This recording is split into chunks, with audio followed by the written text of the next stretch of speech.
Bom dia! Bom dia para você que faz parte do meu canal no YouTube, Pastora Luciane Bela Vista. E você que ainda não se inscreveu, se inscreva, deixe seu joinha, compartilhe. Vamos juntos pregar a palavra de Deus. Amém? Hoje eu estou aqui para falar com você sobre as cartas do apóstolo Paulo aos Filipenses. Hoje nós vamos falar apenas do capítulo 1.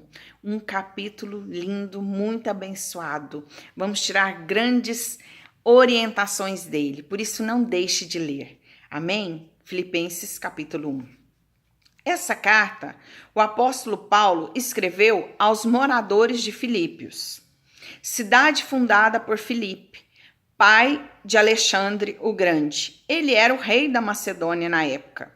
O apóstolo Paulo estava evangelizando toda a região da Ásia Menor, onde hoje é chamado de Turquia.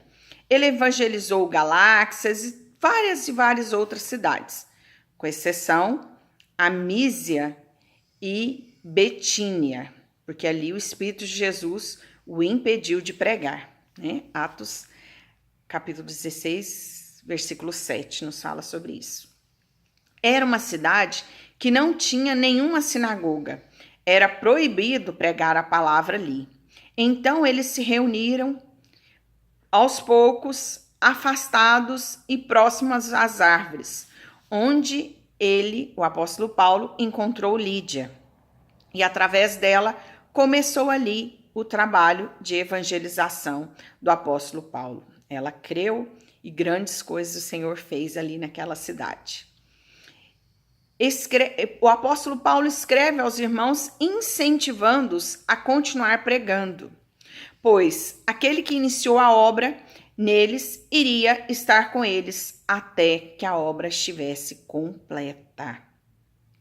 O apóstolo Paulo estava preso em Roma, mas diz que sentia alegria, pois as percas deste mundo era nada perto do privilégio de pregar a palavra de Deus e ganhar almas para Jesus, perto do amor que ele sentia pelos irmãos. Essa carta nos revela a verdadeira felicidade.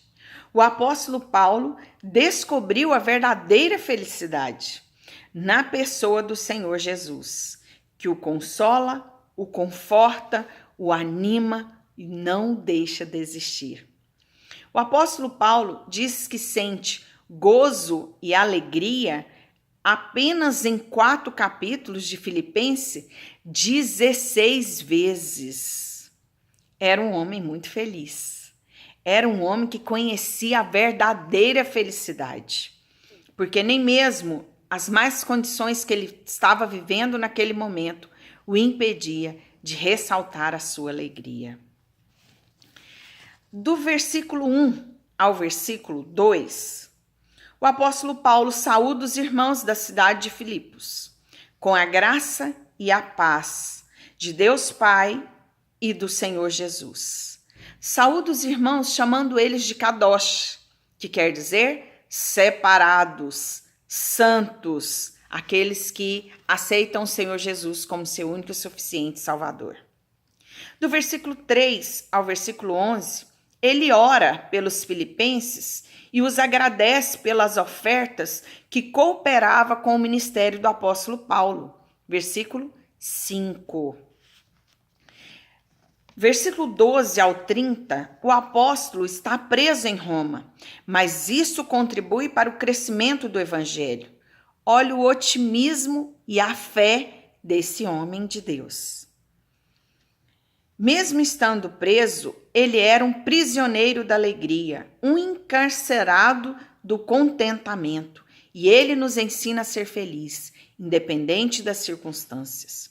Ele fala que padecer por Cristo é um privilégio imerecido. Não merecemos, mas Deus nos dá essa graça.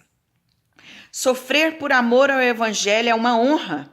Não é apenas crer, mas é passar por tudo e não desistir.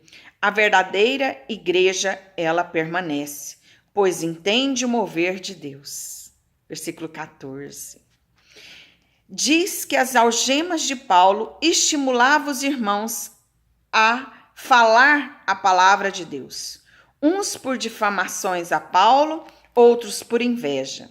Mas isso não importa. O que importa é que o evangelho estava sendo anunciado através da prisão do apóstolo Paulo. Versículo 18. Paulo não tinha medo de morrer. Todo mundo tem medo de morrer. A não ser os que suicidam, porque eles queriam morrer mesmo, não é verdade? A maioria tem medo de morrer, mas o apóstolo Paulo não tinha medo de morrer. Veja o versículo 20 e o versículo 21. Portanto, para mim, viver é Cristo e morrer é lucro. Ele tinha certeza da salvação, tinha certeza do evangelho que ele estava pregando. Paulo sabia quem era Deus. Por isso, ele não tinha medo de morrer. Ia estar com o Pai, ia estar num lugar bem melhor do que esse. E no versículo 27, diz que estamos firmes. Um só Espírito, uma só alma, lutando juntos em união pela fé evangélica. Nos mostra que o Senhor Jesus é aquele que nos dá a firmeza, é aquele que nos dá a fé. E essa fé traz a unidade da igreja. Amém? Que Deus te abençoe, conforte o seu coração. Se você estiver passando por alguma tribulação, por alguma adversidade, por algum problema, por alguma prisão, por alguma cadeia. Que o Senhor Jesus te conforte, te console e te dê a certeza da salvação. Amém? Que Deus te abençoe.